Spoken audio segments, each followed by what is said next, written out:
Good morning student, मैं Jitendra Kumar Jaiswal Chandrabhan Singh inter college इटवाहरा गौर बस्ती द्वारा संचालित ऑनलाइन क्लास में आपका स्वागत करता हूं। आज मैं आप लोगों के लिए कक्षा 10 के मैथ का ट्रिग्नोमेट्री पार्ट 3 लेके आया हूं। इस वीडियो में हम लोग एनसीईआरटी बुक का जो प्रश्नावली 10.1 है उसके क्वेश्चंस को सॉल्व कर रहे हैं।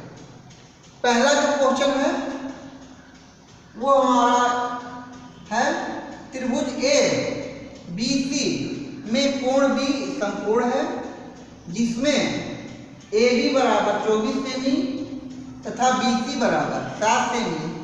तो निम्न का मान ज्ञात कीजिए। पहला क्या है साइन ए कॉस ए और दूसरा क्या है साइन सी कॉस सी। तो इसके लिए हम क्या करते हैं, सबसे पहले एक समकोण त्रिभुज बनाते हैं। उस समकोण त्रिभुज में क्या है बी समकोण है, तो हम क्या कर देते हैं यहाँ बी क्या है समकोण मतलब 90 अंश है। इसके बाद एक हमारा हो जाएगा ए और ये हो जाएगा हमारा सी। तो ए बी बराबर कितना दिया गया है 24 और BC बराबर क्या दिया गया है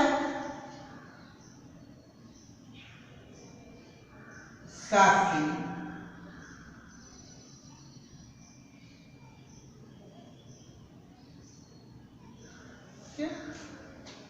अब हमको देखना है कि इस चित्र में क्या हमको नहीं पता है, तो हमको कर्ण का मान पता नहीं है। कर्ण क्या है हमारा AC। तो हम क्या करते हैं यहाँ पाइथागोरस प्रमेय का इस्तेमाल करते हैं।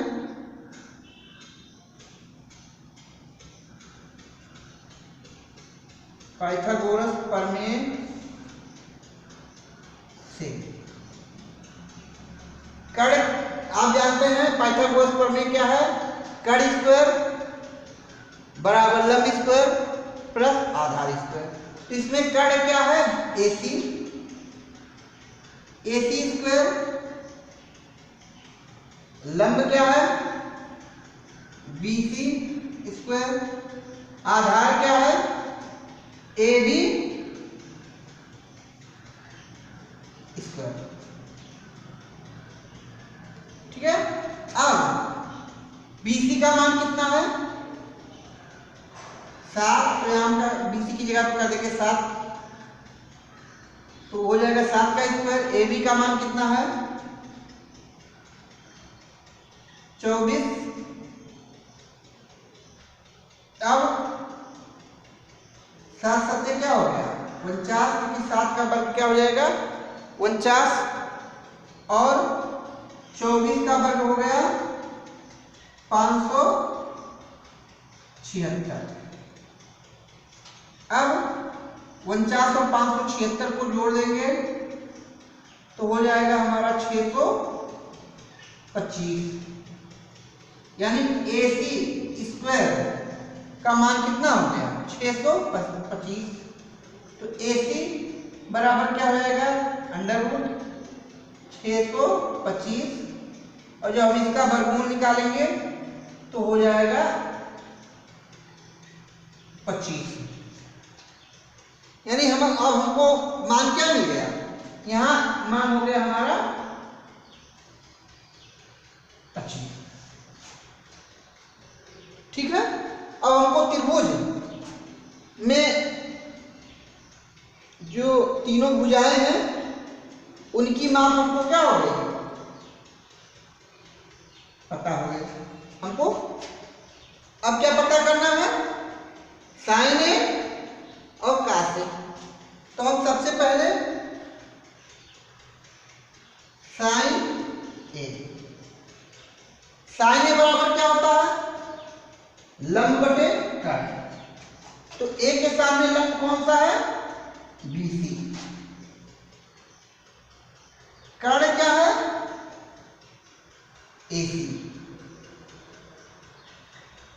BC का मान कितना है 7। AC का मान कितना है 25। तो हमारा जो पहला अनुपात आ गया क्या हो गया 7/25। दूसरा क्या निकालना है हमको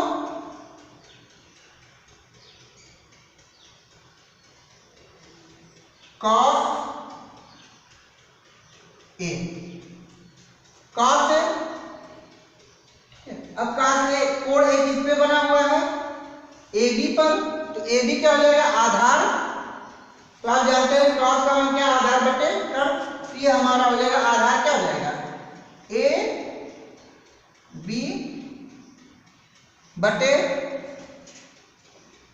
AC क्या होता है आधार बटे कर्ण। AB का मान कितना है 24,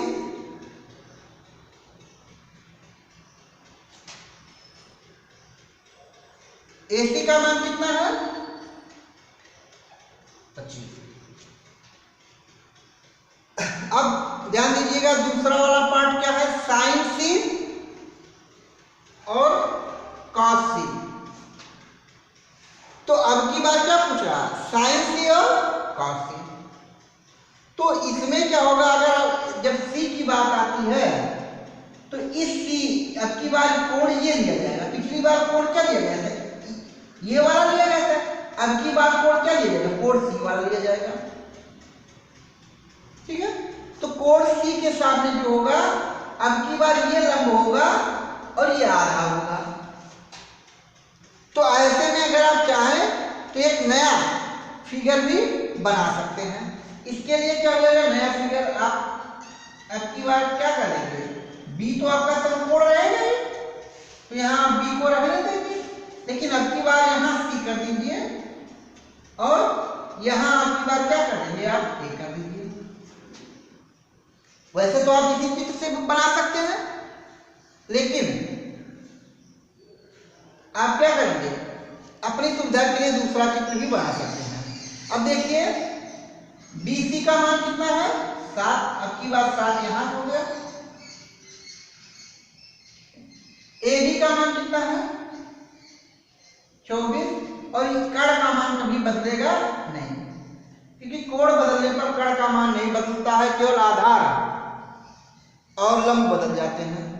अब देखिए हमको क्या निकालना है सेकंड वाले पोर्शन में साइन C। अब की बार इसके सामने वाला क्या हो गया लंब, तो C के सामने क्या है AB हो गया AB बटे AC। AB का मान कितना है 24 और AC का मान क्या है 25। फिर क्या निकालना है cos C। तो cos C निकालना है, तो cos के लिए अब की बार क्या हो जाएगा आधार हो जाएगा BC बटे AC। BC का मान कितना है 7 और AC का मान कितना है 25। ध्यान दीजिएगा जब कोण बदलेंगे तो आधार लंब में चेंज हो जाएगा और लंब आधार में चेंज हो जाएगा, तो आप इसको नोट करेंगे।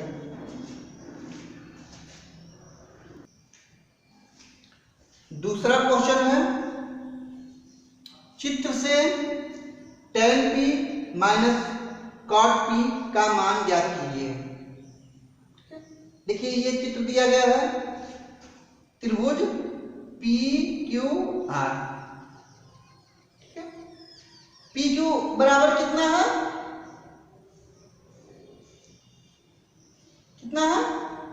PQ बराबर हम यहां इसका हल कर देते हैं।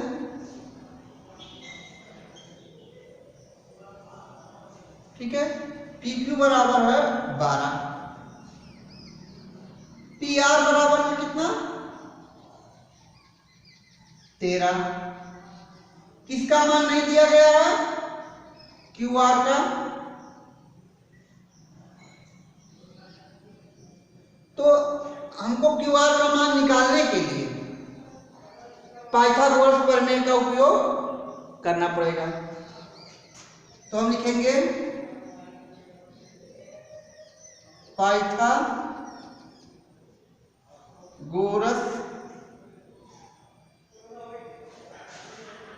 प्रमेय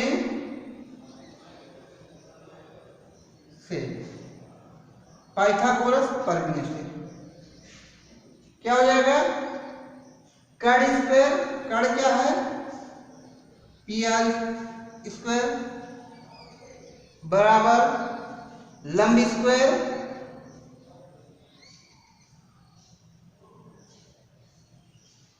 PQ स्क्वायर प्लस आधार QR स्क्वायर। PR का मान कितना है 13, तो हो जाएगा 13 का स्क्वायर। QR का मान कितना है 12, तो हो जाएगा 12 का स्क्वायर। PQ का मान कितना है 12। अब यहाँ QR का मान कितना है हमको पता नहीं है, तो हम QR को ऐसे ही रहने देते हैं। अब ध्यान दीजिएगा, यहाँ आपका हो गया 12 बरेगा में 169, सॉरी 13 बरेगा में 169, ये हो गया आपका 12 बरेगा में 144 प्लस QR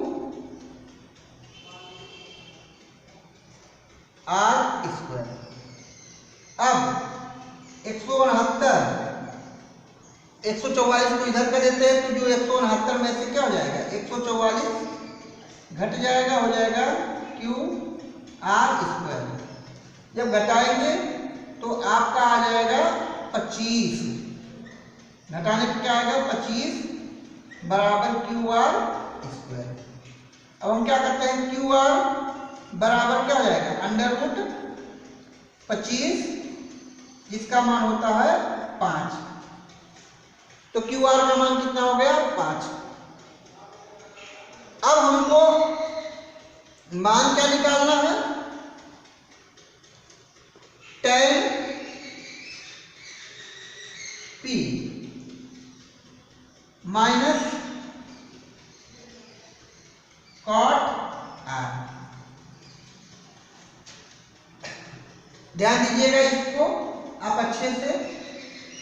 अब की बार हमने क्या लिया tan P, जब tan P लेंगे तो इसका मतलब ये कोण हमने लिया, तो जब ये कोण लिया तो इसके सामने वाला जो हो गया क्या हो गया लंब हो गया, और ये क्या हो गया जिस पर कोण P बना हुआ है ये आधार हो गया।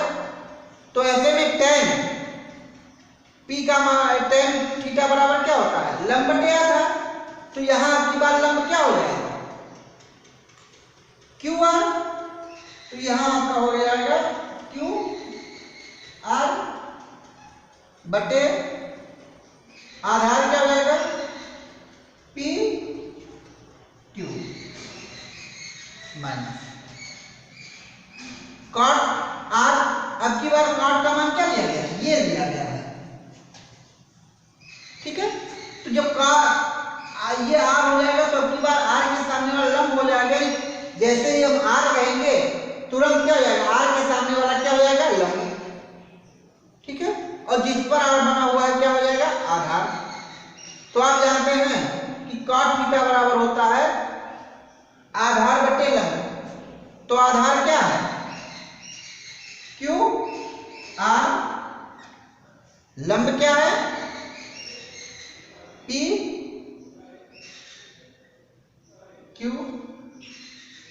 अब हम ना दोनों का मान रख देते हैं, ठीक है। QR का मान कितना है निकाला गया है, QR का मान 5, तो QR का मान क्या हो गया 5 बटे PQ का मान 5 बटे 12 माइनस 5 बटे 12, और इसका मान क्या हो गया 0, ठीक है। एक बार फिर से ध्यान दीजिए, जब कोण P की बात आई तो आपका QR जो हो गया, QR ये आपका लंब हो जाएगा और PQ आधार हो जाएगा। लेकिन जब कोण R की बात करेंगे तो उसके लिए PQ लंब हो जाएगा और QR क्या हो जाएगा, आधार हो जाएगा। ठीक है, तो आप इसको नोट करेंगे।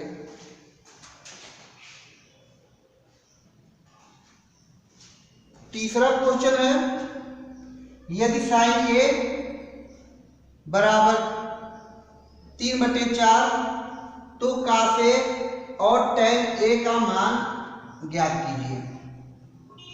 ठीक है, तो देखते हैं इसका सलूशन क्या होगा।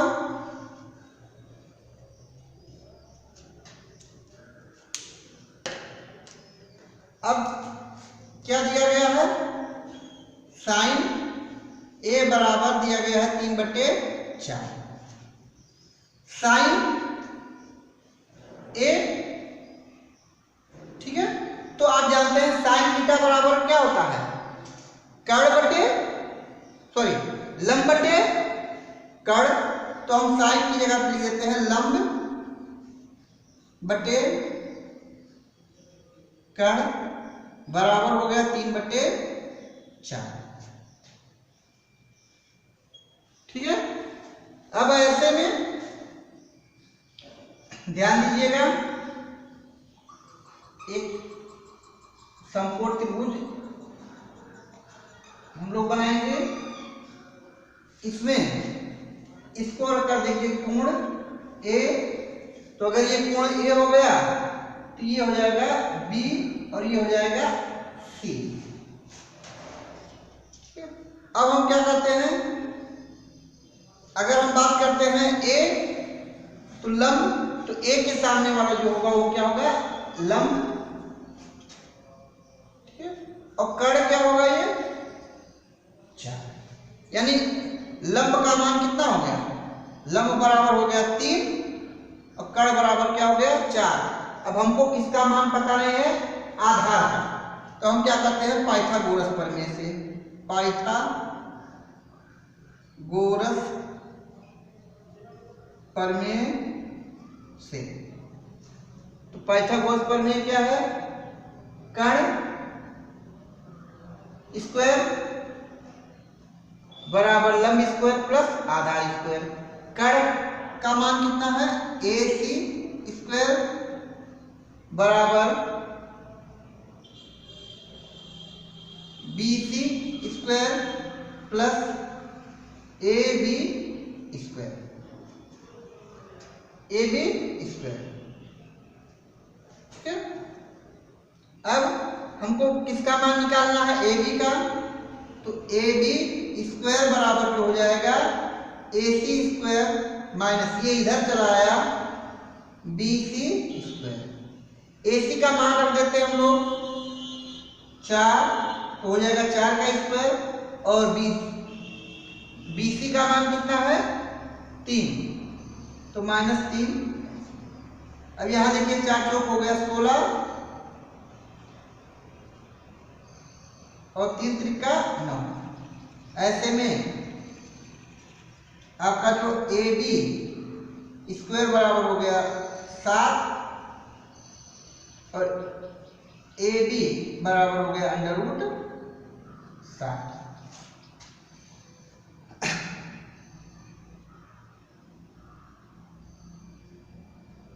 ठीक है, तो अब यहां हो गया हमारा √7। अब हमको मान किसके किसके निकालने हैं। ठीक है, तो मान हमको निकालने किसके हैं,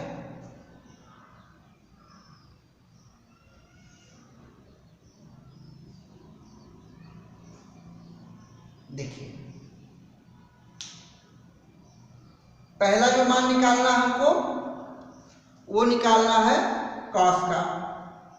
तो cos का मान निकल जाएगा कि ये हो जाएगा हमारा cos A इक्वल, तो cos A का मान कितना होगा, आधार बटे कर्ण। आधार कितना है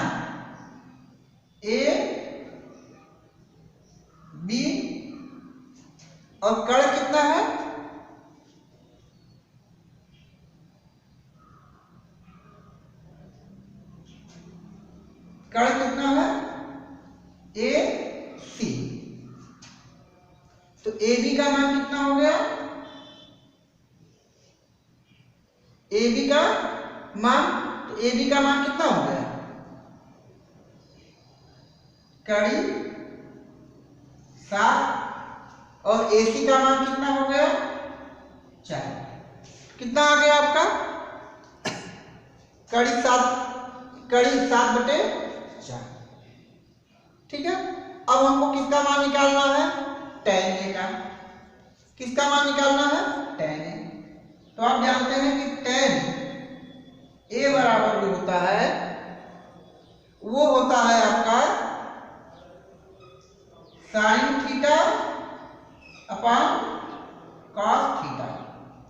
तो sin थीटा की वैल्यू कितनी है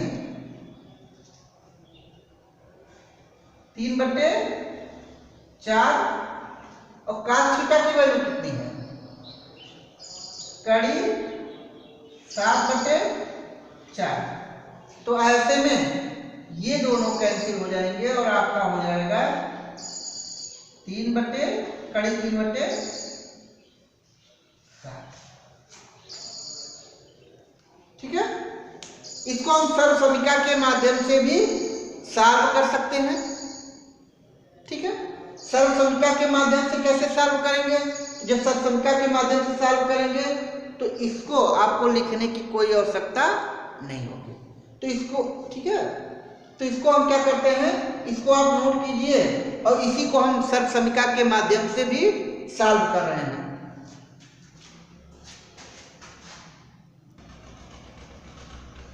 देखिए, तीसरे ही सवाल को हम दूसरे मेथड से सॉल्व करने जा रहे हैं, किसको सर्व समीकरण के माध्यम से। तो हम इसको सॉल्व करने में दो सर्व समीकरणों का इस्तेमाल करेंगे। पहला क्या है sin square theta plus cos square theta बराबर 1 और दूसरा क्या है हमारा sec square theta equal 1 plus tan square theta. तो एक सर्व समीकरण से हम cos का मान निकालेंगे और दूसरे सर्व समीकरण की सहायता से हम tan का मान निकालेंगे। लेकिन अब की बार यहाँ थीटा ना होके क्या है a है, तो हम इसको लिख सकते हैं sin square a plus cos square a equal 1। sin a का मान क्या है 3/4 का square plus cos square a equal क्या हो जाएगा 1। ये हमारा क्या मान हो गया, 3 त्रिका 9 और 4 ये हो गया 16 प्लस cos स्क्वायर a बराबर 1। अब आप जानते हैं कि पक्षांतर के नियम से ये किधर हो गया, उधर हो गया, तो हो गया हमारा cos स्क्वायर a बराबर 1 माइनस, ठीक है, 9/16। ऐसे में 16 एकम 16 में, ठीक है, 16 माइनस 9/16 और 16 में से जब 9 घटेगा तो हो जाएगा 7/16, यानी cos स्क्वायर a का मान आ गया 7/16 और cos a बराबर हो जाएगा √7/16।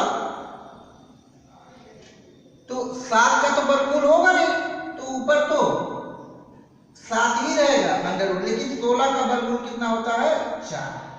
तो पहला मान कितना आ गया 7/4। अब ये किसका मान है, cos का, लेकिन क्या करना है हमको मान sec का निकालना है, क्योंकि sec का मान हमको पता होगा। तो हमको sec का मान ज्ञात करने के लिए cos, ठीक है, जो sec थीटा होता है ये आपका 1/, होता है cos थीटा। ठीक है, तो 1/, cos थीटा का मान क्या है कड़ी 7/4। ऐसे में जो sec थीटा का मान हो जाएगा ये हो जाएगा 4 ऊपर चला गया तो 4/, हो जाएगा कड़ी 7। अब हम क्या करते हैं, दूसरी सर्व समीकरण का प्रयोग करते हैं। दूसरी सर्व समीकरण क्या है, sec स्क्वायर थीटा बराबर 1 प्लस tan स्क्वायर थीटा। मान किसका निकालना है? tan स्क्वायर का, इसलिए हो गया sec स्क्वायर थीटा। 1 को इधर कर देते हैं तो -1 बराबर हो जाएगा tan स्क्वायर थीटा। सॉरी, यहाँ सुनिए, थीटा नहीं ए कर देते हैं, ठीक है, क्योंकि सवाल में जो है ए दिया गया है। सवाल में क्या दिया गया है? ए दिया गया है। यहाँ देखिए, इसको भी हम ए कर देते हैं, थोड़ा सा कंफ्यूजन हो जाता है कि थीटा जबान पे रहता है हमेशा। तो यहाँ अब सेक का मान कितना है? 4/रूट, यानी 4 क्या हो जाएगा? कड़ी 7 का स्क्वायर -1 बराबर हो जाएगा tan स्क्वायर ए। अगर हम बात करते हैं, अब 4 चौक हो जाएगा 16, अब कड़ी 7 का जो वर्ग हो जाएगा वो 7 हो जाएगा, -1 बराबर tan स्क्वायर ए। ठीक है, अब 7 यहाँ 7 का गुणा 1 में हो गया तो हो गया 16 - 7/7 बराबर tan स्क्वायर ए। ठीक है, अब 16 में से 7 निकल गया, हो गया 9/7 बराबर हो गया tan स्क्वायर ए। tan ए बराबर क्या हो जाएगा? √9/7। और जानते हैं 9 का जो वर्गमूल होता है 3 और 7 का वर्गमूल कड़ी 7 हो जाएगा। तो हम सरसंख्या के माध्यम से भी प्रश्न 3 को हल कर सकते हैं। परीक्षा में कोई ये नियम नहीं है कि आप सवाल को किस विधि से सॉल्व करें। जो विधि आपको अच्छी लगती है उसी विधि से आप क्या करेंगे? सवाल को सॉल्व कर सकते हैं, जो आपके लिए सुगम हो। ठीक है, तो आप क्या करेंगे? इस चैप्टर को जो भी सवाल आप पढ़े हैं आप अच्छे से दोहराएंगे। आने वाले वीडियो में फिर आपसे हम मिलेंगे। तब तक के लिए अगर आपको कोई परेशानी होती है सवाल को हल करने में तो आप कमेंट बॉक्स में जरूर लिखेंगे। तब तक के लिए आप स्वस्थ रहिए, व्यस्त रहिए, मस्त रहिए।